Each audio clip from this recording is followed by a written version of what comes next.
Last surprise video on my sister. Surprise! What did you think Surprise! about my text I sent with my boundaries and rules? I was totally unsurprised. Unsurprised that I sent it or unsurprised by the rules? Anyone who knows you knows that this is not out of character. I know you, I love you. I feel like this was something to be expected. Did you forward it to anyone and laugh? No. No? No. But Nick and I spoke about it.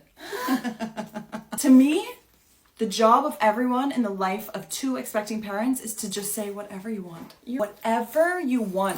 That was a surprise question. That was a surprise question. What did you think I was going to say? I think a lot of people have had a lot of mixed reactions to it. The thing that caught me the most off guard was when I thought I would be there in the hospital with my little nephew, and then all of a sudden she was like, "Oh, surprise! We're not having anyone in the hospital." That was hard. And she called me on the phone. She was like, "Hey, I have something to tell you." I was like, "What?"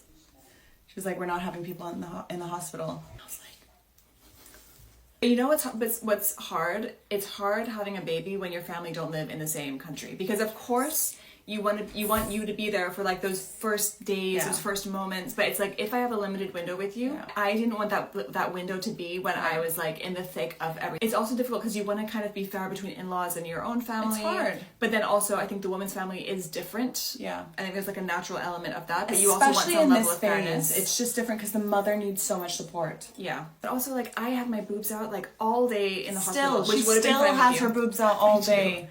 I do, and my dad has now seen my boobs, which I wouldn't have chosen for myself, but it kind of is what it is now. That was the weirdest thing for me. That was the weirdest and hardest thing for me, was coming to the realization that, like, you didn't want us there during the hospital. And then I was like, well, then that means I'm going to miss 48 hours because you're going to be in the hospital for 48 hours. And looking back, I'm sure it was for the best. Yeah. I trust that Lizzie made the right decision for herself and for her family. And like, that is what is most important. And you know, it's funny because from the get-go, I didn't want visitors for like a week or 2 weeks after the birth. And I told my husband this. And at first he was like, oh, you know, I don't know if that's realistic. But then the more we talked about it, I was like, you know, I just think it's going to be a lot because we're going to come home from the hospital and my whole family's going to be here and then your family's going to be visiting. And he was like, oh my gosh, we didn't really think this through. And then we started speaking to friends of ours who had kids. So he called his boss, we spoke to friends of ours, and all of them said, without fail, that for their first, they invited everyone immediately after the birth. And for their second kid, they said no visitors. And so we were like, you know what, let's take the lesson from other people of their second child and apply it to our first. And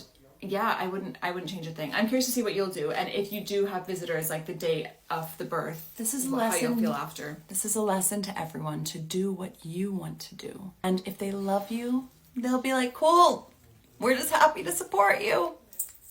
But also, a lot of people make a birth about them. A lot of people are like, oh, it's my first grandchild, or oh, it's my nephew. I know, or but niece. you have to also understand it's hard for people. I understand why people want to be there from day dot.